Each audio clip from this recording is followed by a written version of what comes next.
scientifiques, toutes disciplines confondues, des acteurs territoriaux. Et là, les acteurs territoriaux, des élus. Alors, c'est vrai qu'au début, avec le GREC Sud, on s'adressait surtout aux décideurs, aux collectivités territoriales et gestionnaires. Mais au fil du temps, depuis le début 2015, eh bien, ce public s'est élargi avec les entreprises, les associations, les établissements scolaires et jusqu'aux citoyens. Il y a une coprésidence qui est assurée par Marie-Laure Lambert de l'Aix-Marseille Université et Joël Guillot du CNRS. Alors, ce GREC Sud est porté par une association, l'Association pour l'innovation et la recherche au service du climat Air Climat, qui porte notamment ce GREC Sud, qui est, si je simplifie, un GIEC régional, mais aussi le MEDEC, qui, lui, serait un GIEC méditerranéen, si on simplifie aussi. Alors, le financement est assuré, en tout cas pour sa coordination et animation générale, depuis sa création par l'ADEME, PACA et la région Sud. Et comme je disais tout à l'heure, quand je disais toutes disciplines confondues, c'est que nous avons environ 350 chercheurs qui suivent les activités du GREC Sud, dont un petit peu plus de 250 maintenant qui sont actifs. Mais ce sont des chercheurs qui travaillent aussi bien sur la chimie de l'atmosphère que la psychologie de l'environnement, par exemple. Alors, le réchauffement global, là, si on rentre sur le sujet du changement climatique, alors à savoir, alors je ne vais pas tout lire, le diaporama est assez riche, mais c'est pour que vous puissiez le récupérer suite à cette séance et pour que vous puissiez y revenir tout simplement. Alors la dernière décennie la plus chaude jamais enregistrée, alors quand on dit jamais enregistrée, c'est depuis le début des observations météorologiques. Après 2020, qui était déjà un record, eh bien, la teneur en dioxyde de carbone de l'atmosphère a atteint un nouveau record en 2021, avec un petit peu plus de 416 parties par million. Et donc, il faut savoir qu'avant l'ère industrielle, et si on regarde les 400 000 dernières années par exemple, la teneur maximale en dioxyde de carbone n'a pas dépassé 300 parties par million. En fait, ça oscillait entre 180 et 300 parties par million. Depuis le début de l'ère industrielle, le réchauffement est inégalement réparti sur la planète, alors qu'en moyenne, vous avez très certainement entendu ce chiffre, la température a augmenté de plus 1,1 degré Celsius depuis le début, depuis 1880 environ, et en réalité, c'est plutôt 1,5 degré Celsius sur les terres émergées et donc moins sur les surfaces maritimes. Avec aussi, quand on dit que c'est inégal, une température qui a plus vite, enfin qui a augmenté plus rapidement au pôle sud, pôle nord, en montagne et par exemple dans le bassin méditerranéen.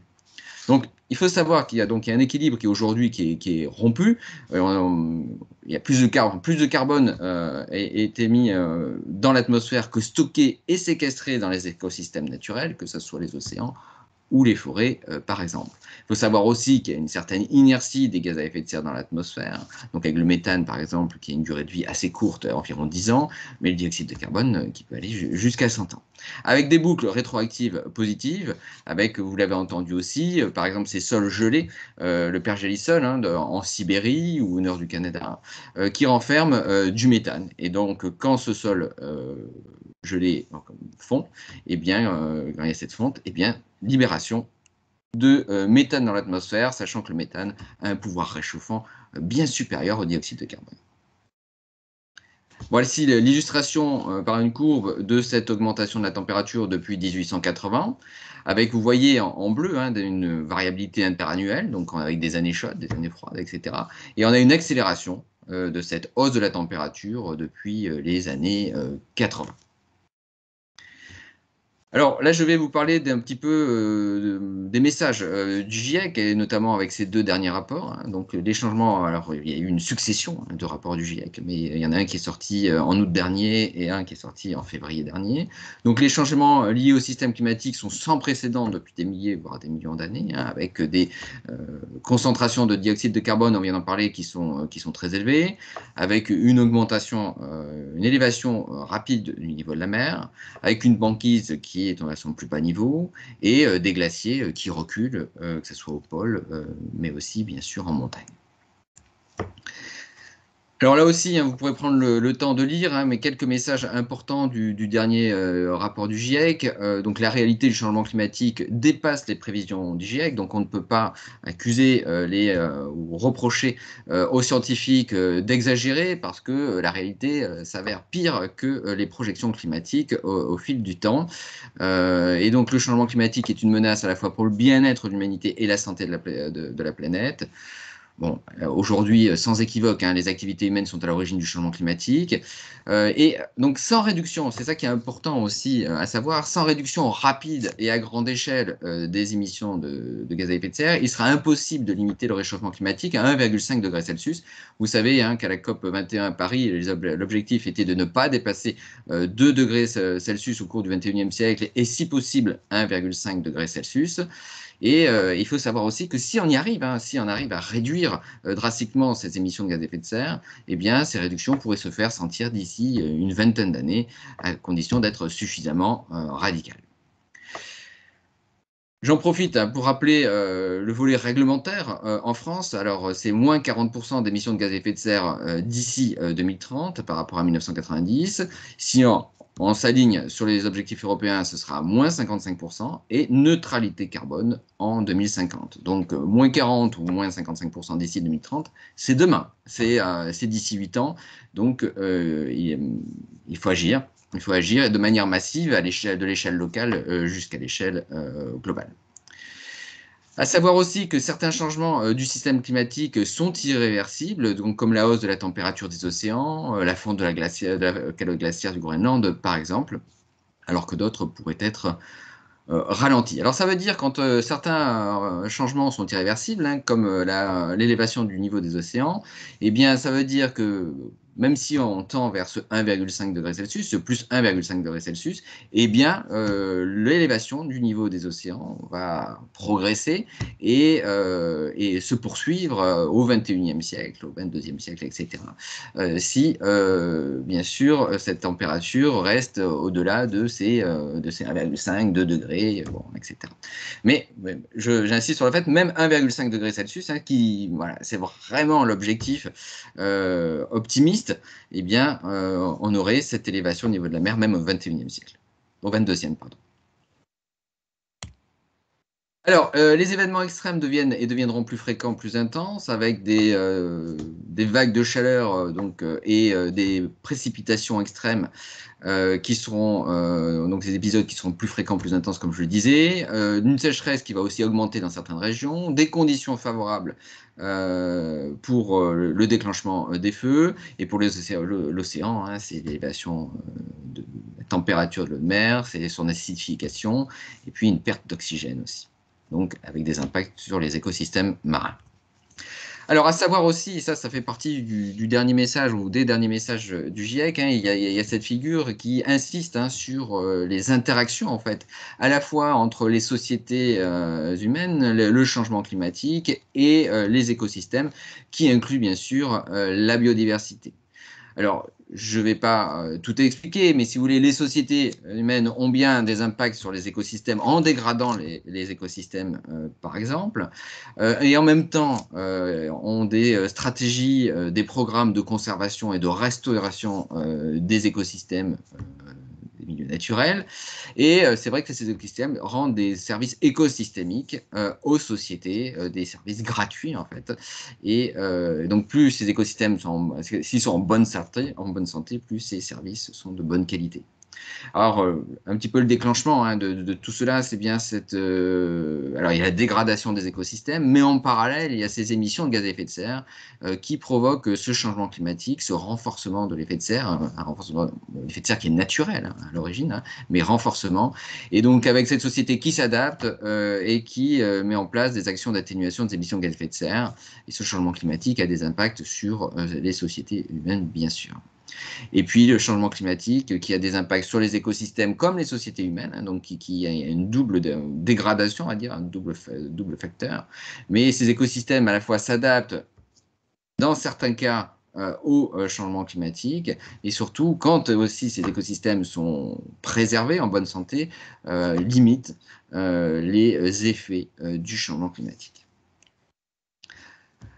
Quels effets du changement climatique? Vous le verrez, vous pourrez tout lire, mais en tout cas, il y a des changements progressifs avec l'élévation de la température, par exemple, le renforcement des îlots de chaleur urbains, la diminution de la ressource en eau, l'introduction d'espèces invasives, et puis il y a des extrêmes climatiques comme les incendies extrêmes, les méga-feux, susceptibles de se déclencher à l'avenir, les sécheresses, les canicules, les gels tardifs, qui pourraient aussi être plus fréquents, avec tous ces dégâts sur l'agriculture. Et voilà, glissement de terrain, et vous verrez que vous voyez que tout cela a des conséquences à la fois économiques et sociales sur les ressources, les infrastructures et la santé. Alors, dans la région, on voit bien que depuis là, on a juste les données de Météo France.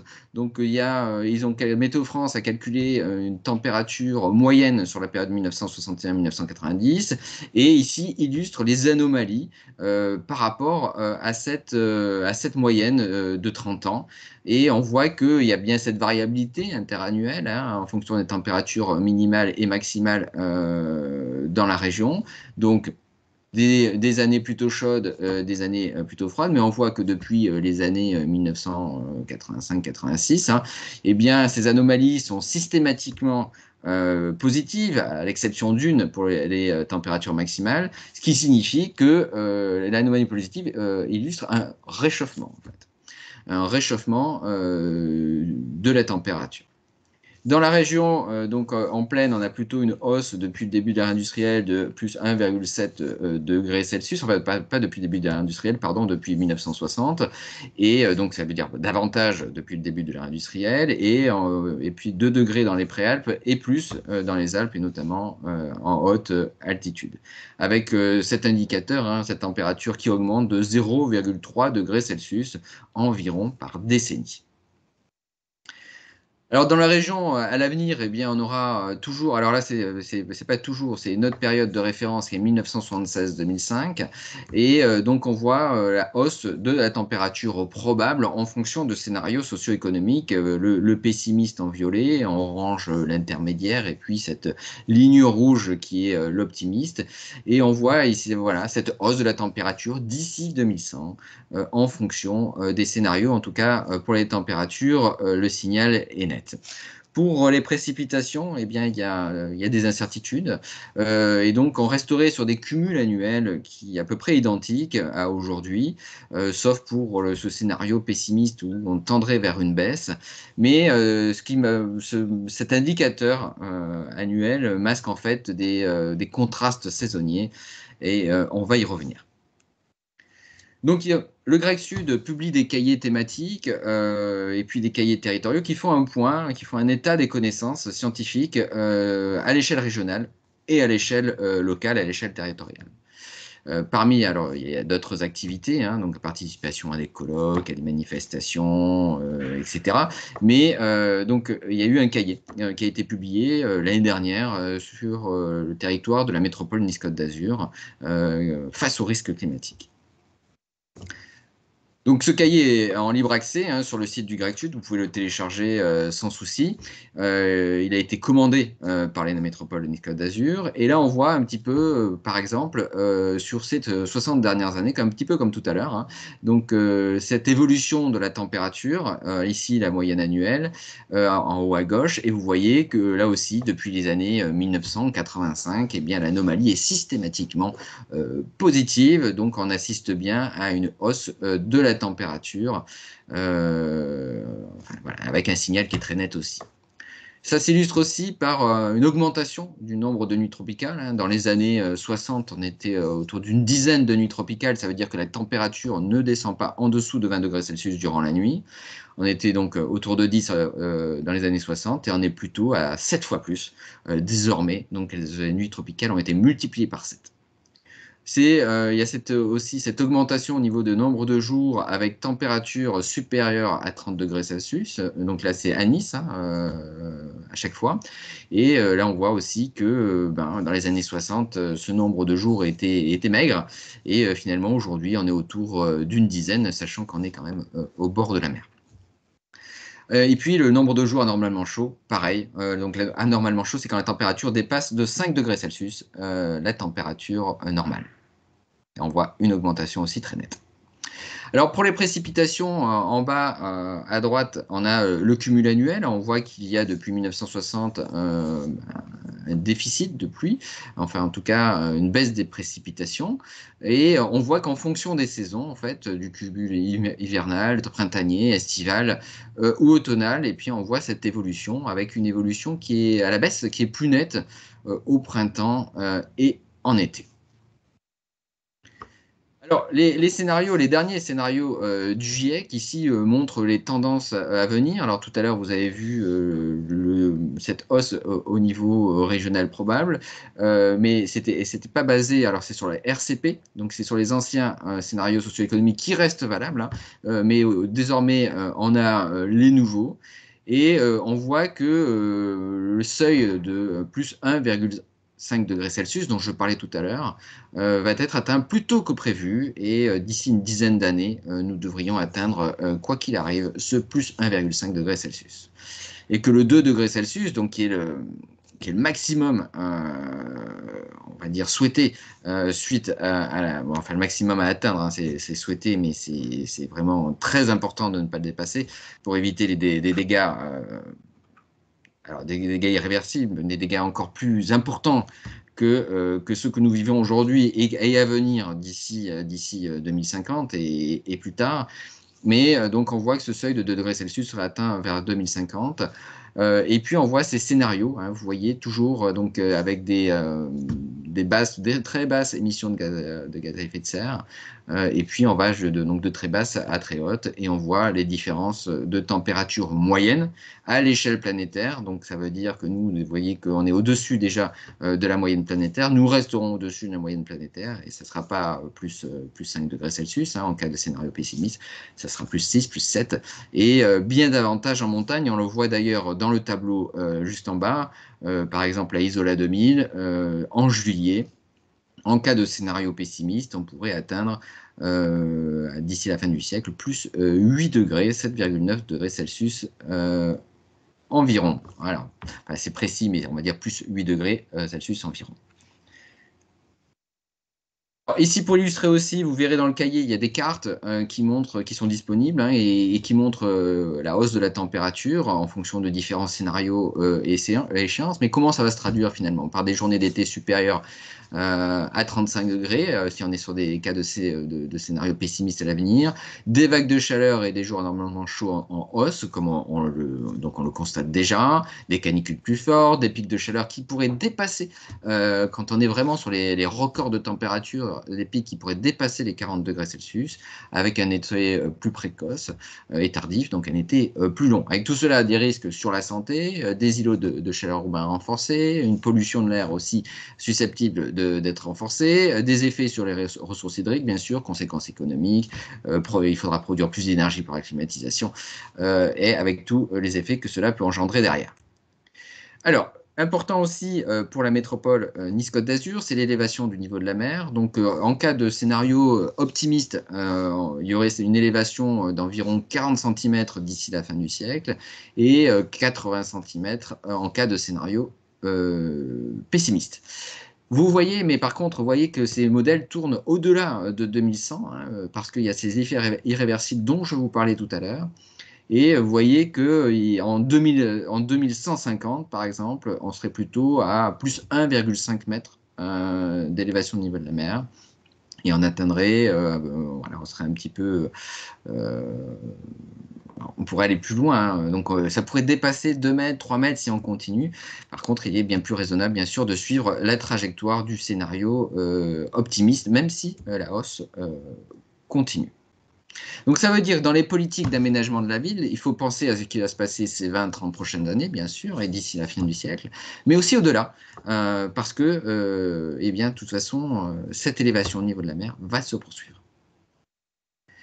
Alors, pour les précipitations, je disais tout à l'heure, il y a des incertitudes, même de grandes incertitudes à l'échelle régionale et métropolitaine. Ça veut dire que les modèles climatiques donnent des résultats différents, mais les principales tendances vont vers une diminution annuelle de 10 à 20% sur le long terme. Alors ça, c'est d'ici la fin du siècle, avec un maintien ou une hausse du cumul des précipitations en hiver et une baisse des précipitations en été, avec, je répète, un été plus long, plus sec, et donc plus chaud.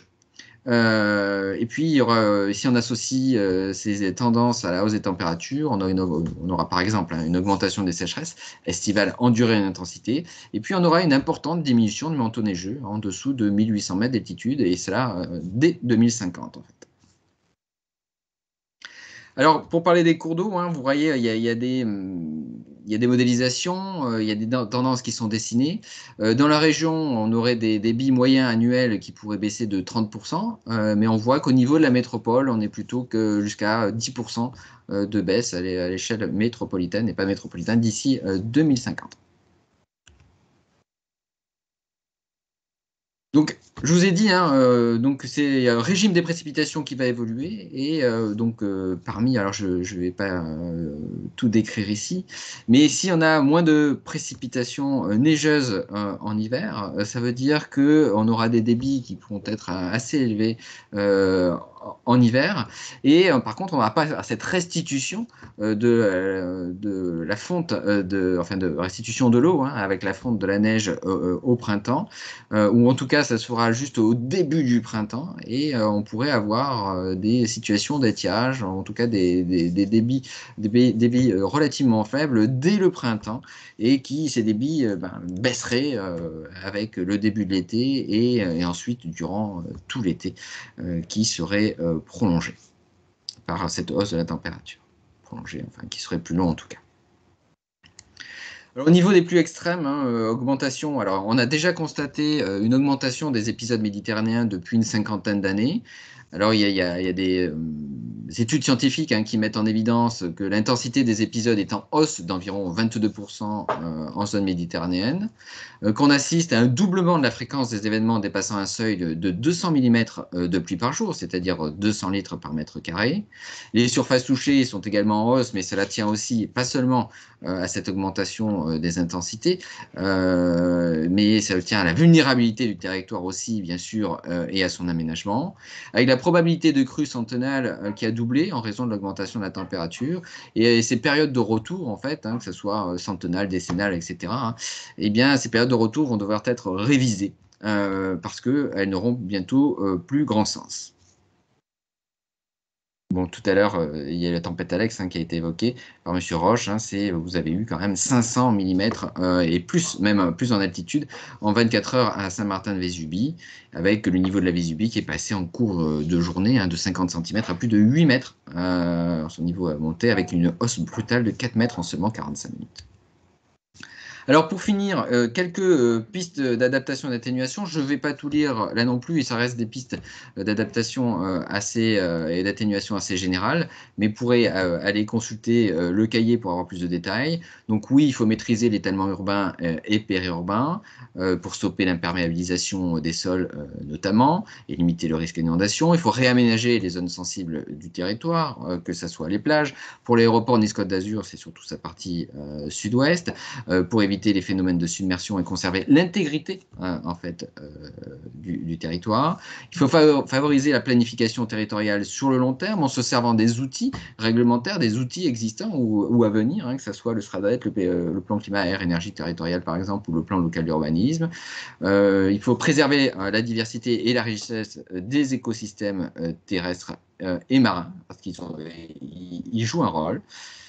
Il faut aussi renforcer les continuités écologiques et les corridors de déplacement vitaux, favoriser la nature en ville, encourager la sylviculture adaptative, hein, donc c'est la gestion forestière, pour préserver la santé des forêts, parce que vous avez des forêts qui sont en cours de dépérissement avec le changement climatique, mais aussi la pollution à l'ozone. Il faut maintenir l'élevage pastoral et soutenir le silvopastoralisme, augmenter les surfaces agricoles dédiées alimentaires, tout en adaptant les pratiques agricoles. Vous pourrez lire tout cela. Alors ça, du coup, il y a une répétition ici avec l'autre diapo, et il faudra que je l'enlève. Et de manière générale, donc, gérer, bien sûr, et partager les ressources en eau pour sécuriser les besoins d'alimentation en eau potable et approvisionnement, réduire les pollutions locales et la dégradation des sols, et puis, de toute façon, la dégradation de l'environnement en général, privilégier la mobilité douce, le transport collectif et le covoiturage, développer les énergies renouvelables, proposer un tourisme plus sobre et respectueux. Donc là, c'est vrai que le tourisme est émetteur de gaz à effet de serre. et donc à la fois sur l'activité sur site, on va dire, mais aussi sur le trajet, bien sûr, quand les touristes viennent de leur domicile et viennent jusqu'à votre territoire. Donc il y a aussi des phénomènes de retrait gonflement des argiles qui va poser question. Puis de manière générale, il faudra améliorer les systèmes d'alerte parce que les risques vont s'accentuer. Voilà, donc en conclusion, qu'est-ce que je peux dire? Si vous voulez, vous avez bien compris que nous avons un système climatique profondément bouleversé, des enjeux majeurs à prendre en compte dès aujourd'hui à l'échelle globale, hein, bien sûr, mais aussi à l'échelle locale. Il faut mettre en place des stratégies d'adaptation au changement climatique et d'atténuation de gaz à effet de serre, avec une évolution généralisée des pratiques. Alors je dirais autre chose.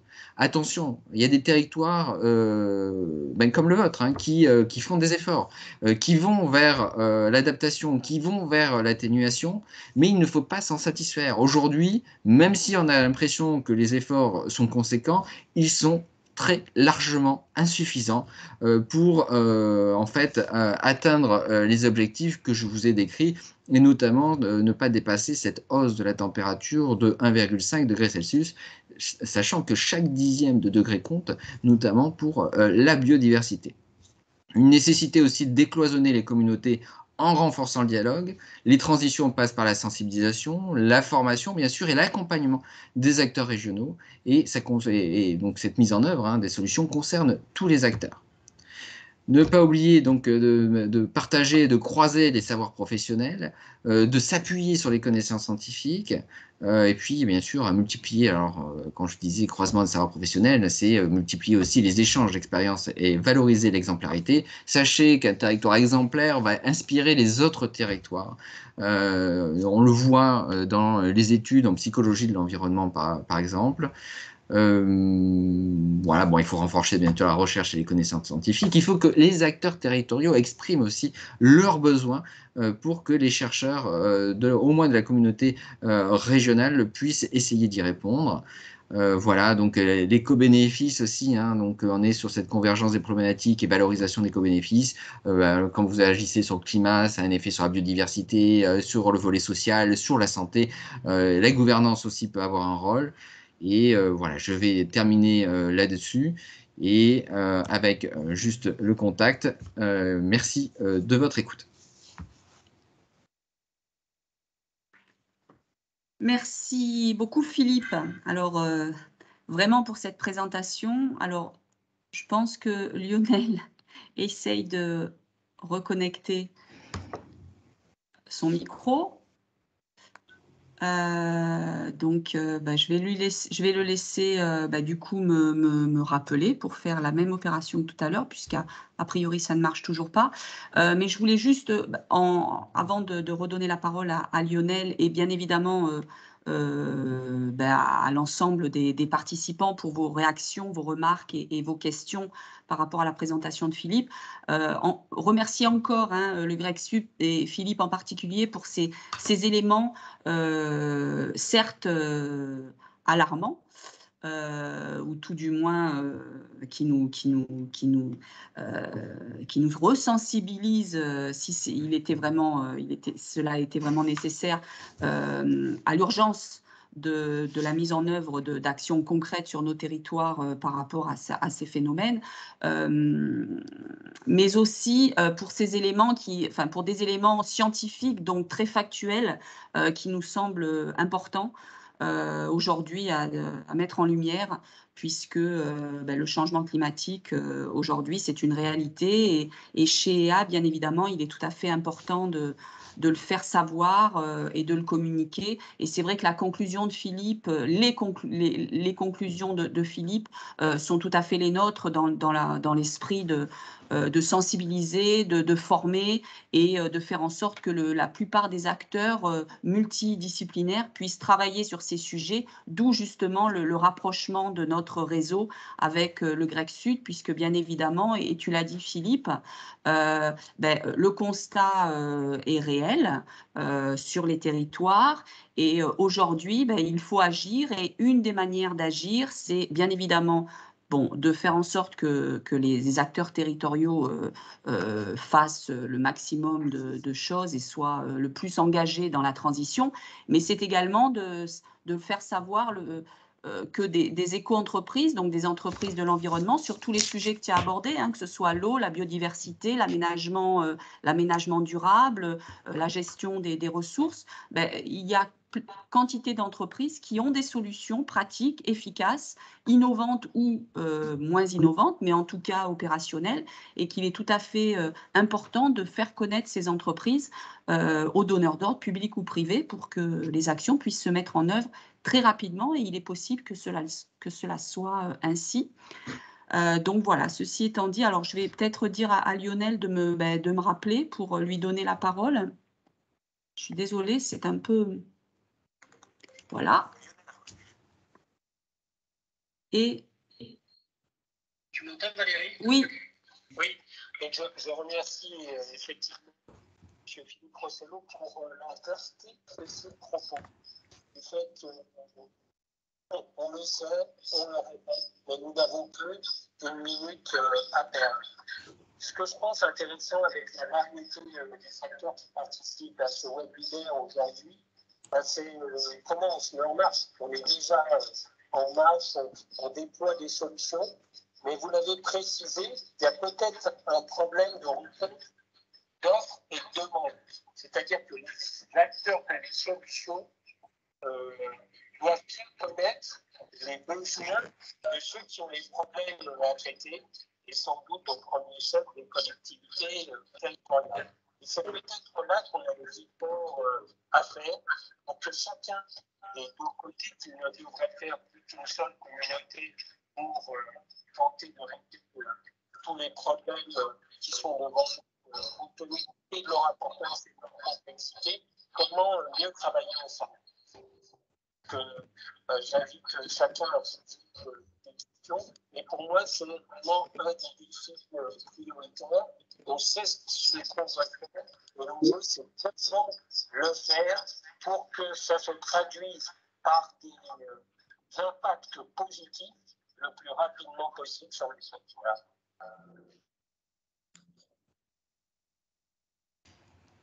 Oui, si je peux réagir, bon, effectivement, vous mettez, enfin, vous soulignez les enjeux et puis finalement les pistes à suivre, hein. Il y a bien cette offre et demande, il y a ce déséquilibre aujourd'hui. Les entreprises ont un rôle majeur à jouer, hein, à la fois pour les autres, mais aussi pour elles-mêmes, hein, pour qu'elles mettent en place aussi des mesures d'atténuation des émissions de gaz à effet de serre, par exemple. Mais, et là, de plus en plus, et vous le voyez même dans les villes qui s'engagent en faveur de la lutte contre le changement climatique, que les entreprises ont ce rôle majeur. Valérie le disait tout à l'heure, c'est aussi l'intérêt de ce rapprochement entre EA et Éco-entreprises et le GREC Sud. C'est à la fois, le GREC Sud va pouvoir transférer ses connaissances scientifiques, mais sur le côté opérationnel, le GREC Sud n'agit pas, enfin ne va pas chercher chaque entreprise, chaque collectivité en disant ben voilà, aujourd'hui vous allez mettre votre plan climat en place, vous allez, d'un point de vue technique, ce que je veux dire c'est que le GREC Sud n'a pas un rôle technique direct auprès des acteurs, c'est plutôt ce transfert des connaissances, c'est de motiver les acteurs des territoires, les acteurs régionaux à s'engager dans les transitions en montrant quel est l'intérêt d'y aller. Et derrière, on a besoin de relais. Et c'est vrai que j'ai parlé tout à l'heure d'interface sciences-société pour le GREC Sud, mais EA Éco-entreprise et cette interface aussi entre la connaissance et l'action au sein des entreprises et donc au sein des territoires, auprès des collectivités, des gestionnaires, des acteurs en général des territoires. Alors, on ne vous entend pas, Monsieur Roche. Lionel, je suis désolée, ouais, mais du coup, c'est compliqué.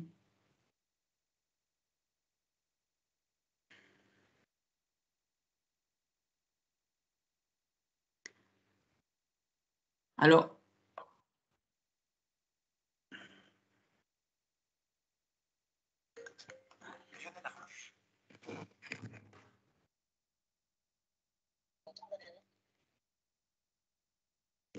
Valérie, tu oui, m'entends? oui.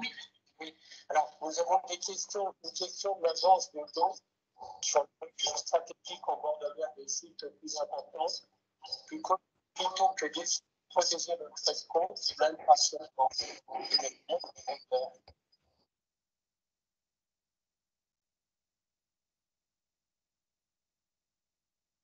Vous avez votre micro coupé.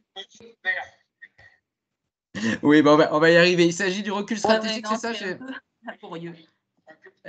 J'ai pas entendu, bien entendu, Monsieur Roche. Il s'agit du recul stratégique.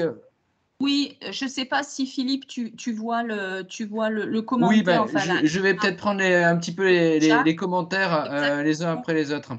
Par rapport en particulier à l'aéroport, effectivement, l'aéroport de Nice-Côte d'Azur, donc c'est plus une question, on va dire, de positionnement et de stratégie par rapport au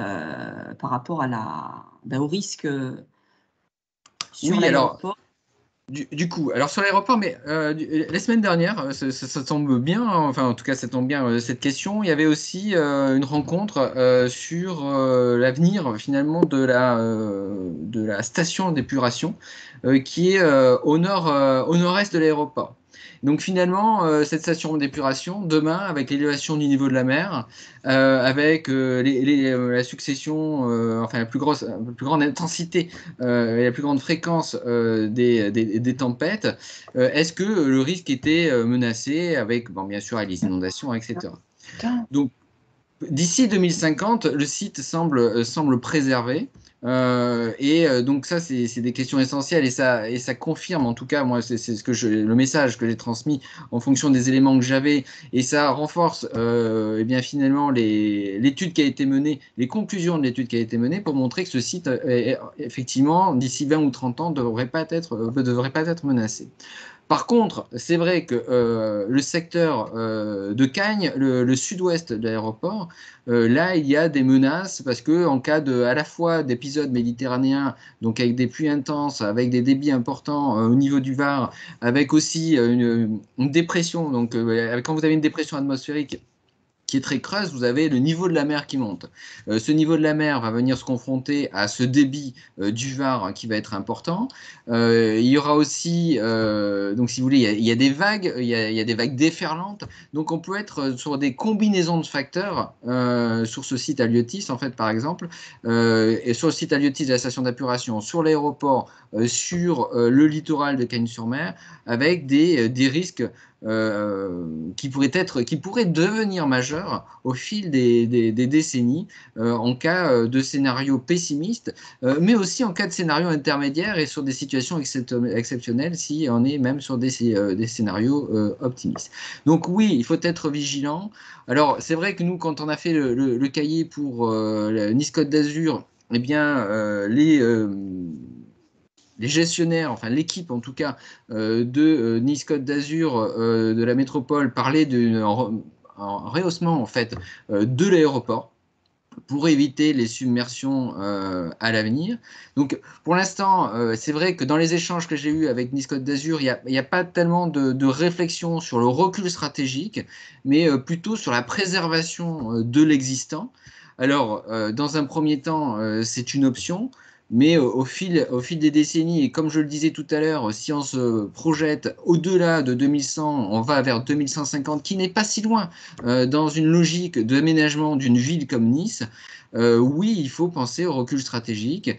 En tout cas, il faut commencer à y penser, à voir, quand je dis se projeter, c'est de penser en fait ce littoral en 2100, en 2150, à quoi il va ressembler, comment on peut protéger les biens et les personnes et limiter au maximum les risques, hein, parce que c'est ça, hein, quand on met en place des mesures d'atténuation, bien sûr pour limiter le changement climatique, mais d'adaptation aussi.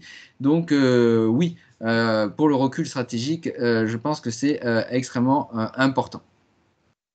Alors, si je prends d'autres... Ouais, pardon, allez-y. Je pense juste... Non, excuse-moi, Philippe, mais là, je vois qu'effectivement, à bon escient, Hélène Durand nous fait part de quelques remarques et je pense que Hélène a beaucoup de choses à dire sur la question, donc je propose de lui passer la parole. Si tu es d'accord. Ah, mais bien sûr. Animateur. Hélène. Bonjour, oui, bonjour à tous. Bonjour Philippe, bonjour Valérie. Merci, c'est fantastique cette introduction. Alors, on a tous nos points de vue. Alors, c'est vrai que nous, on est bien sûr davantage justement sur cette prise en compte des aléas et de la vulnérabilité. Et voilà, il ne faut pas s'en cacher, il y a des hétérogénéités très fortes en fonction justement de l'exposition et des territoires de France. Par exemple, j'ai travaillé sur une dépolarisation potentielle il y a déjà 15 ans en baie de Somme, parce que voilà, la structure géomorphologique se prêtait. Et puis, je rebondirais juste peut-être, Philippe, simplement sur un moment clé, un élément clé, je pense que tu as mis en avant, c'est les différents niveaux de politique publique avec des documents qui, pour l'instant, sont totalement, mais vraiment totalement juxtaposés. Nous avons la chance d'accompagner nombre de territoires aux différents échelons, aussi bien régionaux que locaux, dans le cadre du ZAN. Nous baignons par ailleurs dans la politique de l'eau, aussi bien sur la GEPU que la GEMAPI. Donc, si on prend en compte ZAN, GEMAPI, GEPU et RISC, chacune des communautés réinvente le terme d'adaptation climatique, réinvente la stratégie ERC qui, pour chacune de ces communautés, est en fait une réalité différente. Et là, je crois que réside vraiment un enjeu qu'on doit tous essayer de porter, qui n'est pas les plus simples parce que la transversalité, tout le monde en parle dans les concepts, mais en pratique, comment arrêter de saucissonner, entre guillemets, nos visions qui sont le propre du réglementaire, et on comprend que ce réglementaire est absolument nécessaire, et c'est ce que nous essayons effectivement de porter à travers des solutions, des outils qui sont mûrs, matures, et qu'on serait ravis de vous présenter. Voilà, en tout cas, merci pour cette vraiment absolument nécessaire confrontation de tous les points de vue. Oui, sur le côté réglementaire, alors nous on le voit sur les territoires, alors c'est ce qui pousse les élus finalement à agir, même parfois ils attendent de se faire taper sur les doigts pour agir par la préfecture de région par exemple, mais de manière générale quand même le réglementaire fait bouger les lignes, mais il ne faut pas hésiter bien sûr à aller au-delà de ce volet réglementaire pour bien faire. Tout à l'heure je parlais d'exemplarité, donc un territoire comme Nice-Côte d'Azur qui on part du littoral, qui est très urbain et qui va jusqu'à l'espace montagnard, eh bien, pourrait avoir cette approche d'exemplarité pour montrer un petit peu aux autres territoires comment faire, comment s'adapter, comment atténuer. Et je le disais aussi, et j'insiste là-dessus, sur ces territoires qui ont de l'avance, qui sont source d'inspiration, enfin quand ils ont de l'avance, qui sont source d'inspiration, et c'est extrêmement important. Et on voit, et pour aussi rebondir sur les propos d'Hélène, c'est que c'est vrai qu'on a des schémas aujourd'hui, des plans juxtaposés qui prennent en compte ce changement climatique de manière très marginale encore. Et moi, j'ai pu le voir, j'ai été très étonné sur les risques naturels en montagne, où aujourd'hui, dans les plans, les programmes, etc., le changement climatique, même si les acteurs, si vous voulez, les protagonistes des risques naturels abordent ce changement climatique, dans les plans, dans les programmes, c'est encore très très faible. Enfin, en tout cas, cette prise en compte est encore très très faible du changement climatique. Et donc, il faut faire évoluer les outils, il faut faire évoluer la réglementation, il faut faire évoluer les plans, les programmes, etc.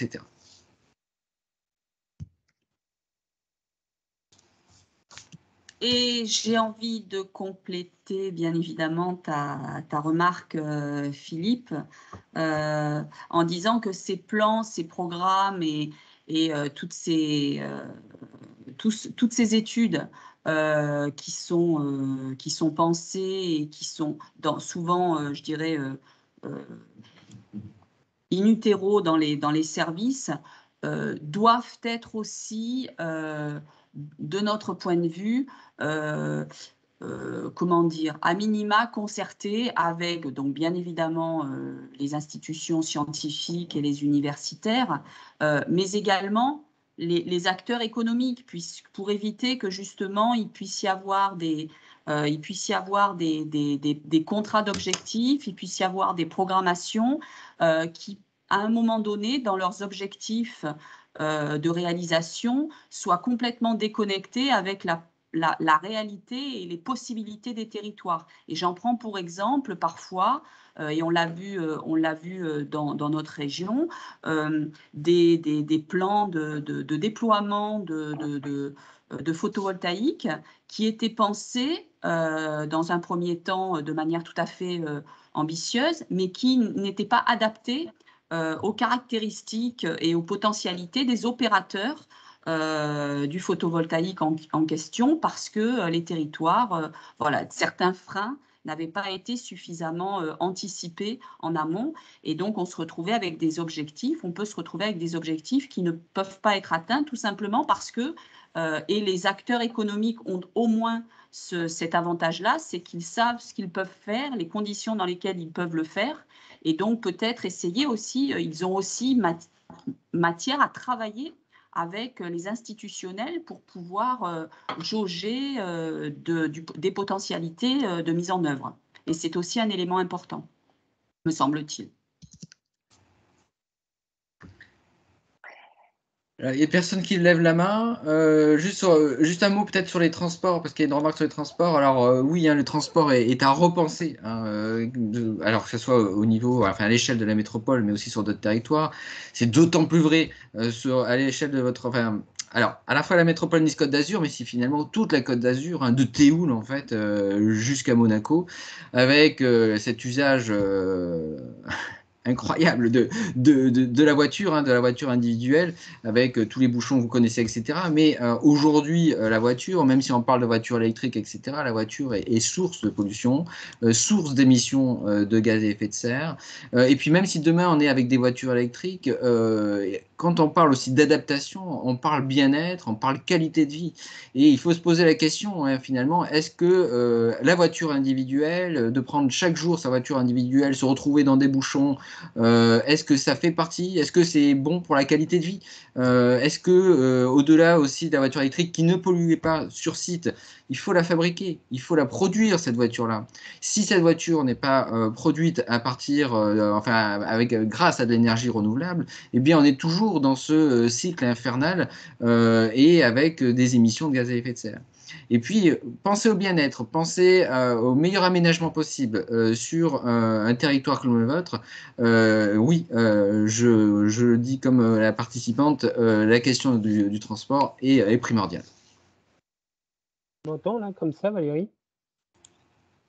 Bah, écoute, là, on t'entend, Lionel. Ah, d'accord. Tu es revenu parmi nous. Non, en fait, ouais, j'ai mis un casque et avec le casque, ça passe. Bon. Cherchez l'air. Non, moi, je pense que le vrai défi, ça a été dit, mais c'est là où il faut continuer à revoir nos manières de travailler ensemble.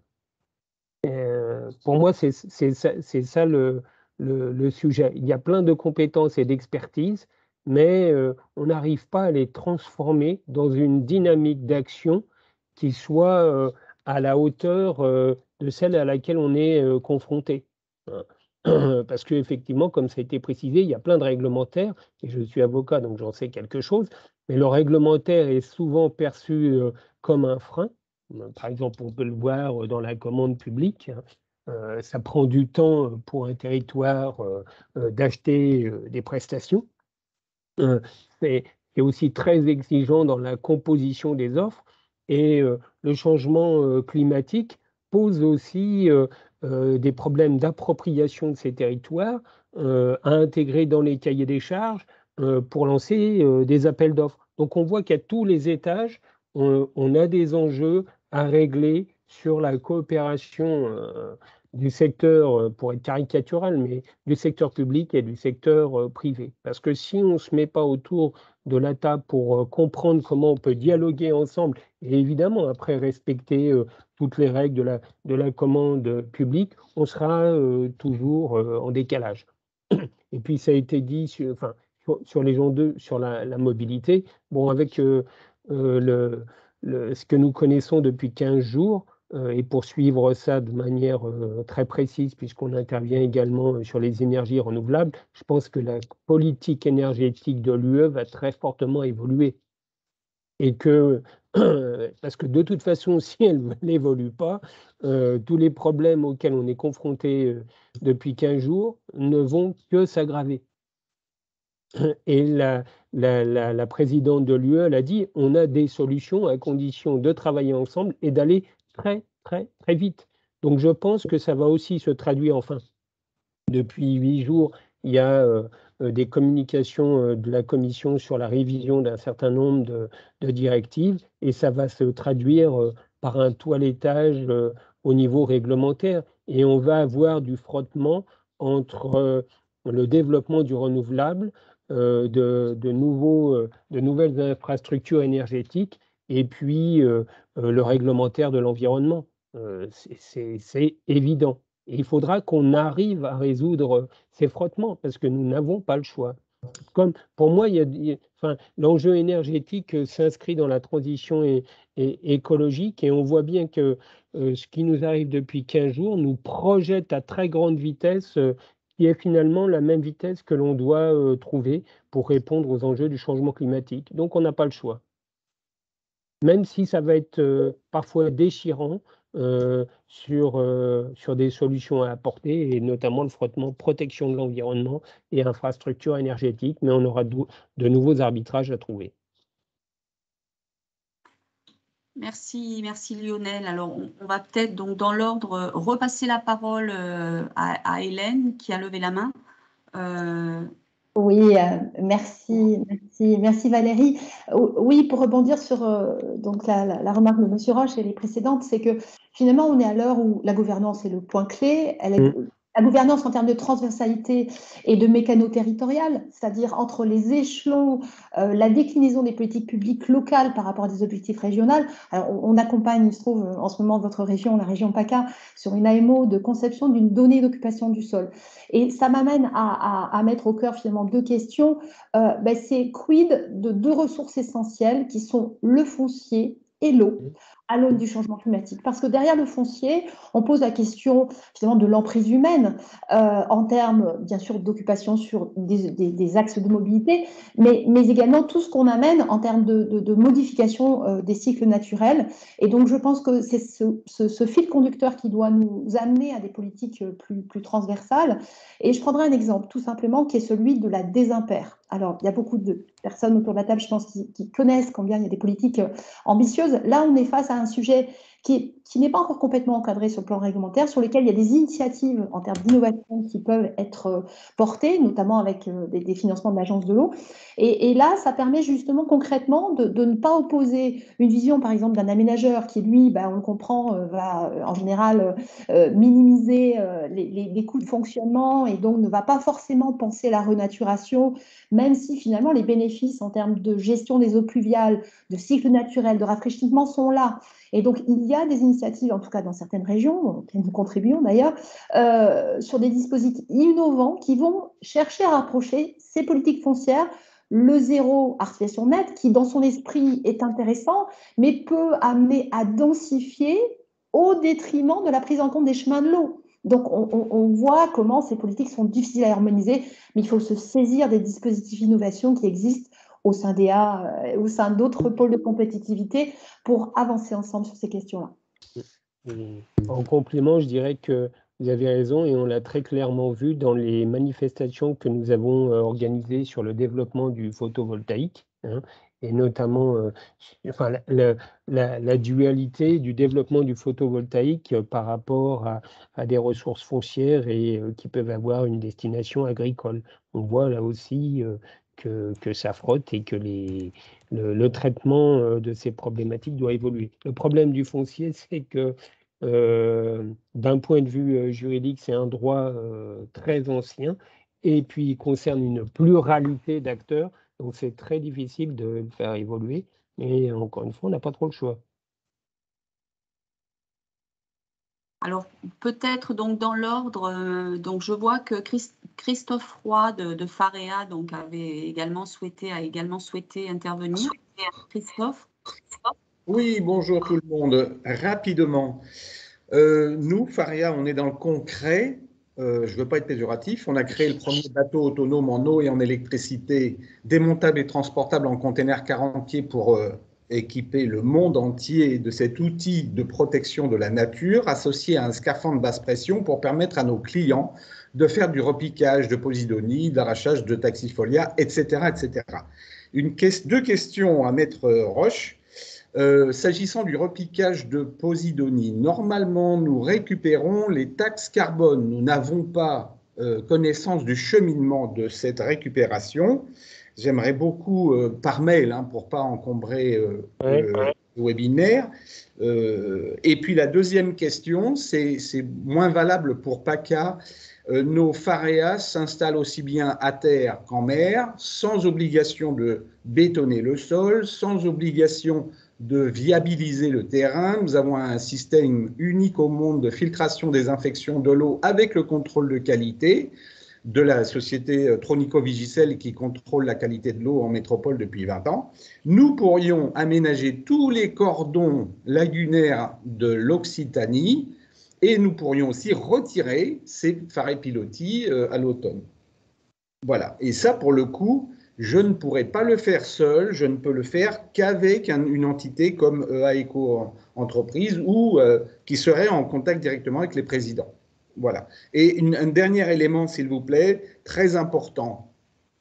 La réglementation qui produit parfois des contresens sur les travaux sous-marins a imposé des règles tellement strictes que les coûts des travaux, les factures, les devis sont tellement élevés que nombreux maires de communes de la côte ne respectent plus la loi et balancent des pneus pleins de béton pour maintenir les bouées de 300 mètres. Nous, FAREA, nous souhaitons accéder à ces petits travaux sous-marins à très peu coûteux pour les travaux que nous pourrions faire. Là encore, c'est du droit, c'est pour Monsieur Roche. Voilà, j'en ai terminé.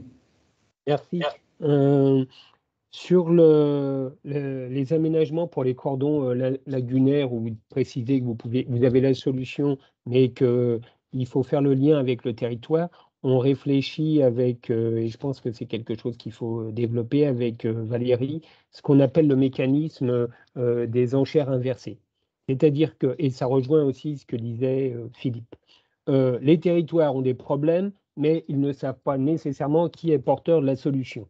Et les entreprises ont des solutions, mais ne savent pas nécessairement quel territoire a le problème.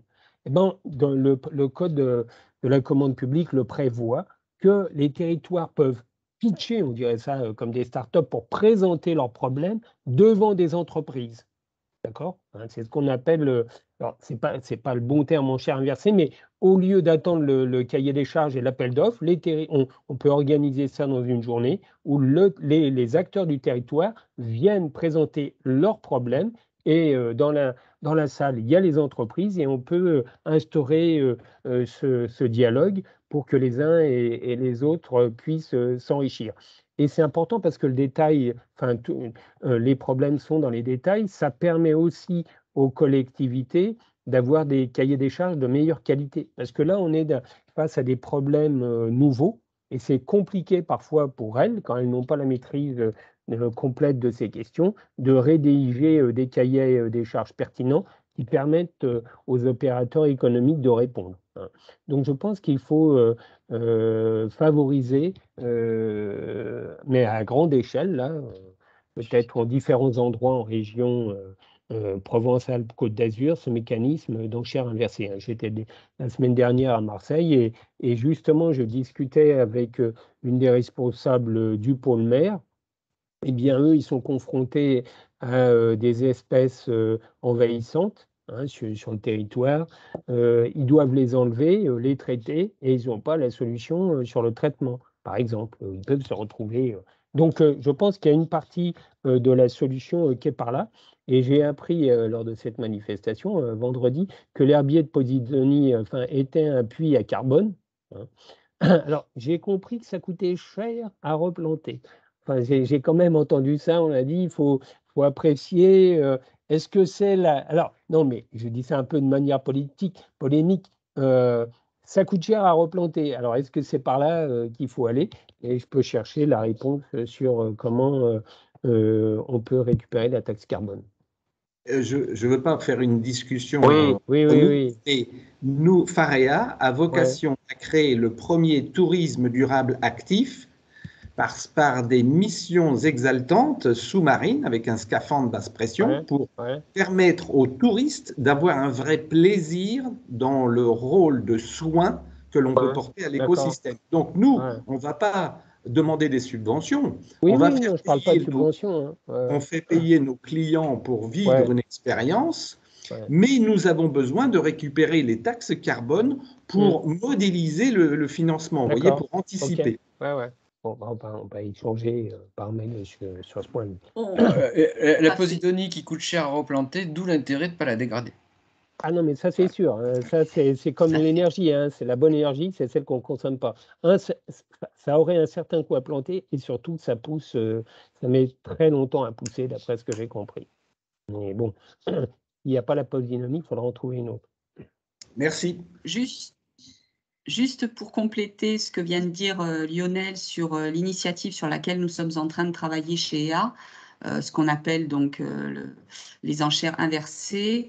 Nous avons vu concrètement que cela fonctionnait puisque de fait, lors d'une mission sur les matières premières secondaires issues du plastique, nous avons travaillé précisément avec la métropole d'Aix-Marseille-Provence sur ce sujet, sur un marché à venir bien spécifique, et nous avons bien vu comment effectivement, en l'occurrence la métropole, pouvait retravailler, voire modifier, améliorer le cahier des charges prévisible dans les 2 prochaines années sur un marché spécifique, en conversant et en discutant avec les offreurs de solutions pour être sûr d'avoir un cahier des charges adapté.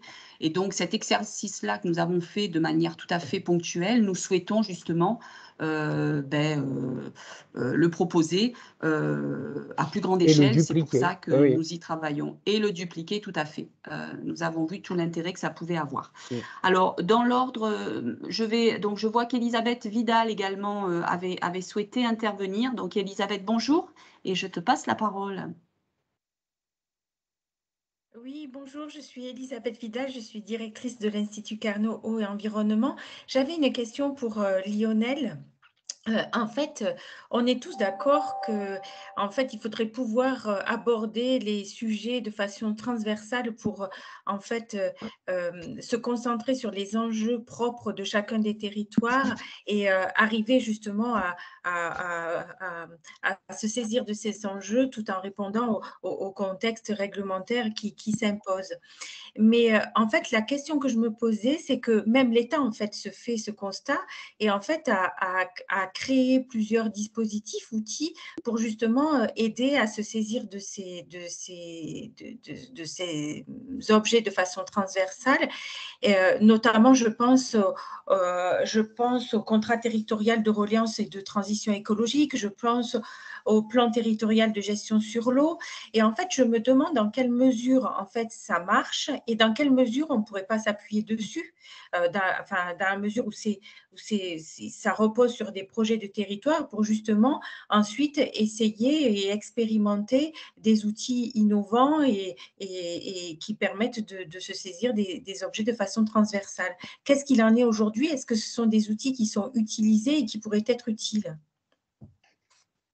Personnellement, j'ai pas sur le contrat de plan territorial, j'ai pas de retour. Enfin, je suis pas intervenu là-dessus, donc pour vous dire si ça marche ou si ça marche pas. Bon, d'abord, il faut que ces contrats soient conclus, donc je ne sais pas si c'est entre l'État ou des métropoles, mais bon, que ça soit ce dispositif ou d'autres, et en général, on manque rarement de dispositifs. On peut même dire, et comme ça a été dit tout à l'heure, on a aussi des tas de documents réglementaires ou de planification plutôt qui s'empilent les uns sur les autres. Et tout ça, ça renvoie à de la connaissance. Pour moi, vraiment, le problème, il n'est pas là. On dit souvent, il faut réinventer un truc, il faut faire un nouveau truc, il faut prendre une nouvelle loi. Tout ça, ça prend du temps. Et puis après, attention, quand vous avez une loi, il faut qu'elle se traduise dans les territoires et rebelote. Alors la loi, ça prend du temps à l'adopter et après, ça prend du temps à l'intégrer dans tous les dispositifs territoriaux. Et il faut voir que les collectivités locales croulent aujourd'hui sous les dispositifs. Donc à mon avis, la direction, c'est pas de continuer à charger la barque dans ce sens-là, mais c'est plutôt d'optimiser ce qu'on a déjà. Oui, en fait, ces dispositifs, ils sont Et justement… là, et là, pour moi, j'en reviens à ce qu'on dit, mais c'est basique, c'est comment travailler ensemble pour optimiser ces dispositifs. Et le premier mur qui doit tomber, il est déjà en train de tomber, mais il faut aller jusqu'au bout, c'est qu'il n'y a pas d'un côté le secteur public et le secteur privé, avec parfois en se regardant de travers, parce que le secteur privé, c'est le monde de l'argent, doit faire des bénéfices, et le secteur public a d'autres contraintes et d'autres sujets. Non, on doit véritablement trouver cette manière de travailler ensemble dans le respect notamment de la commande publique, puisqu'elle est là, et il ne s'agit pas de tordre le bras de la commande publique. Mais dans la commande publique aujourd'hui, il y a tout ce qu'il faut pour bosser. Le problème, c'est la bonne c'est le bon échange de l'information en amont. Quand on est sur des sujets basiques, les acheteurs publics n'ont pas de mal à déterminer leurs besoins. Quand on est sur des sujets innovants et transdisciplinaires, bah là, c'est compliqué pour eux. Et c'est là-dessus qu'il faut les aider. Alors, Quel en tout que cas, soit le support ou le modèle dans lequel on se trouve. Mais pour moi, là, en l'enjeu, il est fait, là. par exemple, les CRTE, c'est justement en fait des dispositifs, là, enfin, c'est des contrats entre les collectivités et l'État qui, en fait, sont et qui peuvent contenir de multiples signataires. Oui, avec des financements. C'est ça, voilà. exactement. Et en fait, autour de… Enfin, voilà, ça peut… Enfin, il me semble que peut-être ça vaudrait le coup de regarder dans quelle mesure, en fait, on pourrait contribuer à inciter les collectivités à signer ce style de contrat où, en fait, l'objectif, c'est justement de simplifier. Enfin, alors, après, c'est peut-être un vœu pieux, mais en fait, l'objectif de ces contrats, c'était de simplifier, en fait, justement, l'accessibilité à des dispositifs par rapport à des enjeux de territoire priorisés par chacun des territoires, en fait. Dans un mode guichet unique, sans C'est doute. ça, en fait, c'était un peu l'objectif. Donc, ça force les collectivités signataires à, en fait, à construire un projet et à établir des priorités. Et en ça, peut-être qu'après, derrière, on peut en fait regarder les choses de façon un peu plus transversale, expérimenter des outils. En fait, c'est la question que je me suis posée. Ça vaut peut-être le coup de jeter un œil. Merci, oui, de creuser. Ouais. Donc, on va le faire. Merci, Elisabeth. On le fera. Oui, oui, tu as raison. Très bonne. Alors, je vois une autre remarque. question ça doit être Hélène Durand, sur la loi climat, sa traduction récente et tout. Bon, mais pas pour polémiquer, mais avec… Oui, pardon, je vous passe la parole. Pas pour polémiquer, c'était pour illustrer votre propos qui était tout à fait pertinent, de dire que le réglementaire ne suffit pas. Là, on est malheureusement face à un bel exemple. Ça rebondit aussi sur la remarque de Mme Renders. Oui, j'avais oublié, bien sûr, un des éléments essentiels, les sols. Les sols sont à l'origine de la prise en compte de la loi climat et résilience. C'était un des points qui, à suite de la loi biodiversité, a vraiment précipité. Et le décret, enfin certains l'ont lu, les fameux décrets qui viennent d'apparaître, montrent à quel point on a couché d'une souris. Parce que justement, les modalités, la connaissance de ces sols n'était pas maîtrisée en France, premièrement. Ça faisait appel à une transversalité qui a fait peur, et puis il y a eu un lobbying à tous les échelons, il ne faut pas s'en cacher. Pour répondre à Mme Vidal, oui, les CRTE sont une formidable opportunité, et si vous le souhaitez, je pourrais vous mettre en relation avec un territoire qui n'est pas de la région PACA, qui porte ce type de dispositif, parce que c'est typiquement des éléments originaux qui dépassent le cadre réglementaire, qui permettent cette mise en cohérence. Et pour avoir porté, alors je vais juste vous donner un exemple très concret, on a porté ce sujet de la résilience territoriale par rapport aux aléas climatiques il y a 3 ans dans l'Aude. Nous avons mis en place un dispositif innovation sur des crédits innovation. Alors c'est région Occitanie. J'ai eu toutes les peines du monde. Alors ça coûtait 0 € pour les territoires, il faut aussi le préciser. Mais rien que le fait de travailler ensemble dans un dispositif ouvert où il n'y avait pas d'objectif précis en termes réglementaires, ça fait peur. Et après moult difficultés, nous avons réussi au sein de l'Alizé géomatique à mettre en lien et mettre autour de la table une grosse Comcom, un département, le SMAR, donc un EPTB, autour de cette problématique de résilience. Mais ça a été une énergie qu'on a dû déployer folle, il ne faut pas s'en cacher.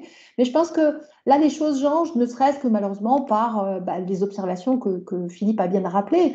On est face au pied du mur, donc maintenant, on peut encore se voiler la face, mais peut-être pas pour longtemps. Donc, à votre écoute, et je reviendrai vers vous si j'ai vos coordonnées pour vous mettre en relation avec plaisir sur le CRTE. Merci pour ces compléments. Est-ce qu'il y a d'autres questions qui n'apparaîtraient pas dans les messages, mais des participants qui souhaitent prendre la parole et s'exprimer? Sur les sols, Philippe Rossello, j'y reviens. Alors c'est vrai que les sols sont essentiels, hein. Ils représentent une zone tampon pour absorber au moins partiellement les inondations par exemple.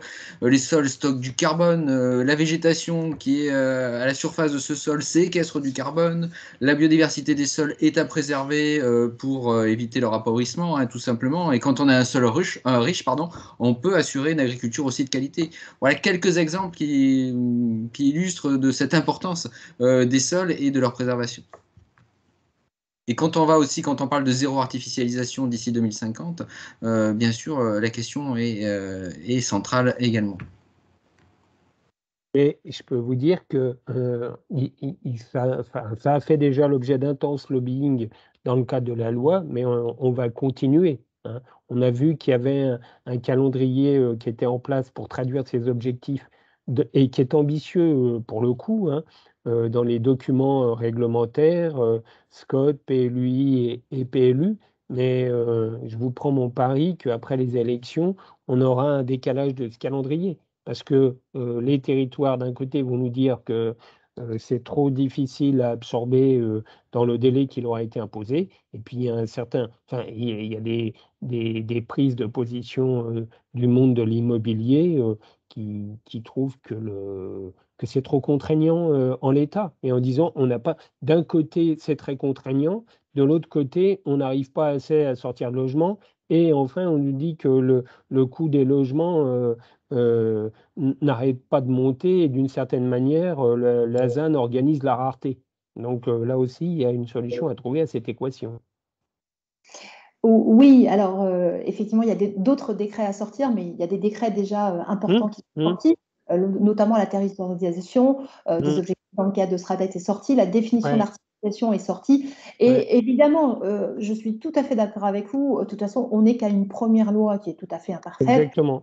Et voilà, elle a eu peut-être le mérite, en tout cas, de faire bouger les marques et de faire hautement réagir avec l'absolue nécessité d'établir ce débat qui, pour l'instant, enfin, il n'y a pas eu vraiment de débat en tant que tel. Nous étions membres de la commission du CNIJ préalable. Et puis nous travaillons avec des instances nationales et la DGLN sur ces questions-là. Donc oui, la problématique ne vient juste que d'être effleurée et elle va être à nouveau remise à plusieurs plats. En fait, pour moi, la loi sur le climat, c'est comme la loi SRU de décembre 2000. Hein, ça fait 20 ans qu'elle est là. Et ça a été tout un combat pour la décliner à l'échelle des territoires avec de multiples révisions. Eh bien, pour la loi climat, on est parti sur le même, dans un contexte assez identique. La seule chose qui est différente, c'est qu'on a nettement moins de temps. Là, on n'aura pas 20 ans.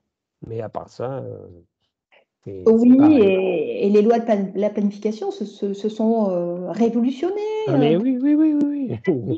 Mais je dirais que, bon, au final, quand même, les lois elle a le mérite d'être là. Il y a des décrets d'application.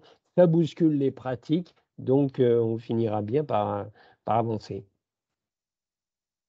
Et pour information, il y aura des grandes journées, des cycles sur le ZAN qui vont être en œuvre et que nous allons co-animer avec le CNFPT, avec avec le DIFTI, donc n'hésitez pas à revenir vers nous. Écoute, merci beaucoup Hélène. On le voit, hein, nous sommes on va dire un panel d'acteurs nécessairement engagés dans dans ce combat qui est le nôtre aujourd'hui. Donc, je laisserai Lionel, peut-être s'il n'y a pas d'autres demandes d'intervention, conclure cette matinée. Mais d'ores et déjà, je souhaitais vous dire que, donc, vous l'avez compris, donc vraiment l'angle et l'objectif d'EA, c'est de sensibiliser le plus grand nombre des acteurs en région à cette urgence climatique, bien évidemment pour derrière engager des actions concrètes. Donc c'est notre objectif chez Eco-Entreprise. Et je voulais aussi vous annoncer que bien évidemment en concertation et en co-organisation avec le GREC Sud, nous allons continuer à déployer des webinaires qui vont présenter les résultats du GREC Sud sur différentes thématiques, avec prochainement la possibilité de travailler avec le pôle mer plus spécifiquement sur cette problématique d'élévation du niveau de la mer, donc en organisant une session spécifique sur le sujet. Là encore, de manière à la fois à sensibiliser, mais également à trouver et à présenter des solutions qui pourraient être mises en œuvre sur nos territoires. Voilà, donc nos équipes sont en phase de travail pour préparer ce webinaire. Encore un grand merci au GREC Sud pour tous ces travaux. Et je pense que voilà, nos échanges. Merci de l'invitation. Merci de l'invitation. C'était un plaisir de travailler avec vous. Je pense que cette manifestation, c'est la première, mais ça ne sera pas la dernière parce qu'elle a montré justement tout l'intérêt de l'exercice, à la fois par la qualité du contenu que vous nous avez présenté, mais on voit l'appétence de tous les participants à cette thématique. Donc je pense que le rôle d'EA Eco-Entreprise, c'est que quand on a trouvé quelque chose qui correspond à un besoin, et notamment vous êtes une ressource en termes d'information, notre travail, c'est de travailler d'arrache-pied pour promouvoir cette ressource et réunir tous les acteurs. Donc on l'a fait aujourd'hui. Et notre ambition, c'est de le répéter et de le répéter et de le décliner à toutes les échelles possibles pour que ça produise de véritables effets. Et puis, je pense en parallèle de pousser très fort ce système d'enchères inversées et en fait, tout ce qui tourne à comment mieux travailler ensemble alors même que les défis sont plus complexes tout en étant tout aussi urgents. Merci à toutes et à tous et je remercie toute l'équipe d'ERA et Eco-Entreprise et tout particulièrement Valérie et Charlotte, qui nous ont permis d'organiser ce premier webinaire qui, j'espère, sera le premier d'une longue série. Bonne journée à toutes et à toutes. Merci. Au revoir. Merci. Au revoir à tous. Au revoir. Au revoir. Au revoir.